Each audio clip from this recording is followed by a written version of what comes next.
Hello everybody, welcome back. Today we're chatting about True Story by Kate Reid Petty, and I say it in that voice because True Story is one of the most anticipated and probably most controversial books of the year. This book is being published in August, but such is the controversy around the subject matter and the innovation around its execution that the publishers River Run have gone on a huge publicity drive to get the conversation around this book started already, and I can see why, because this is going to divide our readers? I don't know. I adored it. I mean, I love risk-taking in book, but if your kind of book is a very more orthodox structure, you are probably not going to like this. So Kate Reid Petty, this is her debut novel, and she has really pushed herself and pushed the boundaries of what we're used to in a novel. So I'm very excited. So, True Story. As you can see, it's got a bit of a horror cover, but actually River Run have introduced this book. I'm publishing this book with 4 different covers. You could get that cover, which is that kind of American Motel, contemporary women's fiction type cover. I think there's this 4th one here, very romance. And that is actually completely appropriate because there is such a genre-defying element to this book. What is it about? Okay, so we're following a young American schoolgirl called Alice. One night after a party, she gets absolutely drunk and blacked out, and 2 boys give her a lift home, Max and Richard. However, she can't remember anything that happened. All she knows is that Max and Richard took her to a door and left her, and her mum picked her up and gave her to her mum.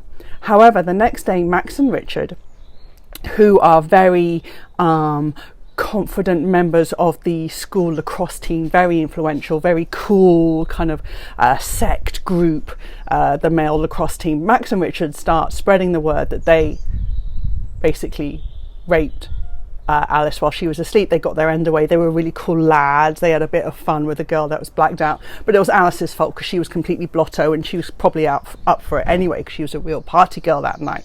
But Alice, from that moment, Alice's present and her future are completely destroyed by this perceived trauma. She can not remember what happened that night, and she will never remember that happened that night. Instead, she is left with the horror that she was assaulted, and she can't ever reckon with that fully. And so we follow Alice from this moment on through stages of her life as we see that trauma play out, whether it's in struggling to get her life struggling to get her school life back together again, to get her college submission in. Later she gets involved in an incredibly abusive relationship with gaslighting and domestic violence. She flees America, tries to set up her life in other countries, etc. And we follow her life in these key areas of development of her point. However, we also follow that her life is deeply intertwined, and the story is with 2 other characters. Her best friend from school, Haley, who is a passionate advocate of women's rights and wants Alice to own what happened to her, to speak out, to work with other girls and other communities to get her voice and her story heard so that other women can get strength and solidarity from Alice's experience. Is that a hindrance or a help to Alice? That's an interesting part of Kate's drive in this book. Another character is Nick, who was a very quieter member of the lacrosse team, who feels that he witnessed Max and Richard. He saw their stories. He saw the victimization, the victimhood that the boys tried to own when they were investigated for their crime against Alice. And he beats himself up because he never spoke out. He very much feels that he was a bystander that stayed silent, and how that affects him over the same period as Alice. So we see him in alcoholism, we see him in addiction, we see him sabotage his own relationships, etc. And it's really fascinating to watch this central story of Alice's assault ripple out into how it manifests itself in different ways over the next 10 to 15 years. Not only is that a really, we're into the Me Too thing, and obviously it's point on, but as Kate has said in interviews, this story could have been appropriate 20 years ago, 10 years ago, today, 10 years from now, because how society confronts and addresses how girls and women are repeatedly assaulted, and the sort of toxicity of male violence and privilege and treatment of women still isn't recognised and so reckoned with. And so Kate really grabs that mantle and runs with it. So it's going to be a tough subject matter, and this book does come with content warnings because Kate really does not shy away from, like I said, the alcoholism, the abuse, self-mutilation, self-abuse, gaslighting, addiction, assault, rape. I mean, if those are triggers for you, this will be a very difficult book. But then Kate somehow makes this impossible subject matter absolutely fascinating and easy to read, and it's the way that she really wants to untangle how this plays out in our lives, and how this inherited almost inherited trauma that Alice has, because she can't remember what happened, how her internal and external battles with it play out is fascinating. And the reason why it's kind of seen as a genre bending is because Kate takes this nugget of what would probably be seen as a drama, a sort of very dramatic literary fiction type of contemporary fiction subject, and plays with it a lot. So you see in the book there are obviously moments of prose, but then at points, the reason why I've got my glasses and I'm going to show you, she'll suddenly go into a screenplay where Alice's character or Nick's character suddenly see themselves outside themselves as a screenplay. And you think, why is that there? Then we have endless draft emails, different font, different styling. And then there's a great section which actually in more screenplay, more goes into screenplay. And then there's this wonderful section which I absolutely love.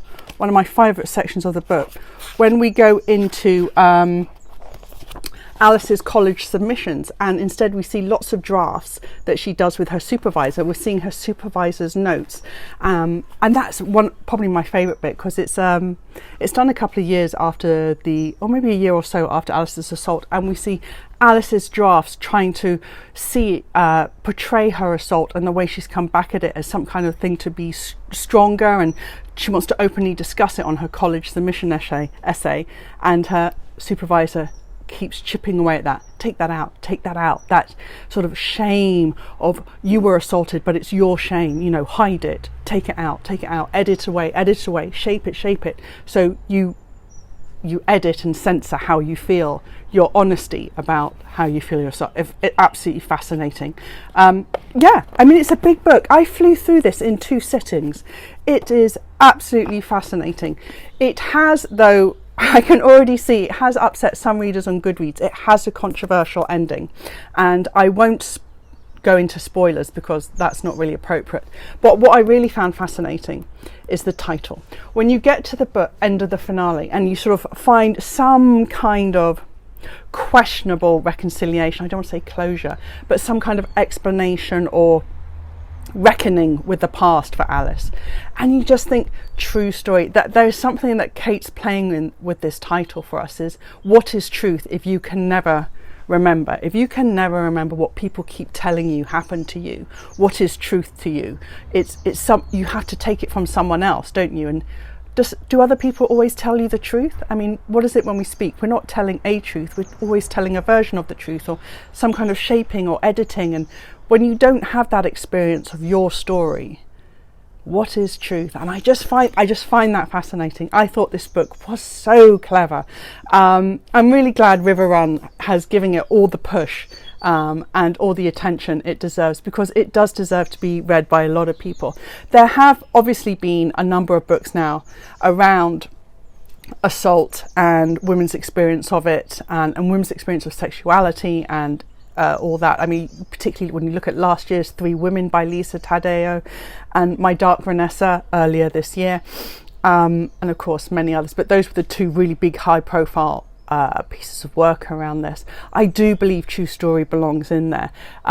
It's not like the others, it's slightly different because obviously Alice doesn't remember, but I think Kate's exploration of the repercussions of that are truly brilliantly done, really insightful. I love the way Alice and Haley's relationship is complex. I'm not quite sure whether that's working for Alice or not. There are some remarkable and difficult moments where it is quite tricky it's hard to read because it is agonizing, and there are moments where you just think, oh, where did that come from? Like, say, the screenplay, and there are suddenly ghosts there, and there are and it's sort of like, where are we? But Kate's in such control of the story she's trying to tell that it all wraps up so well at the end. I was really impressed by True Story. It is going to be a book that a lot of people talk about, so I do recommend it completely. However, like I say, if it's subject matter that is difficult for you, please do approach with caution. But I enjoyed this immensely. True Story by Kate Reid Petty.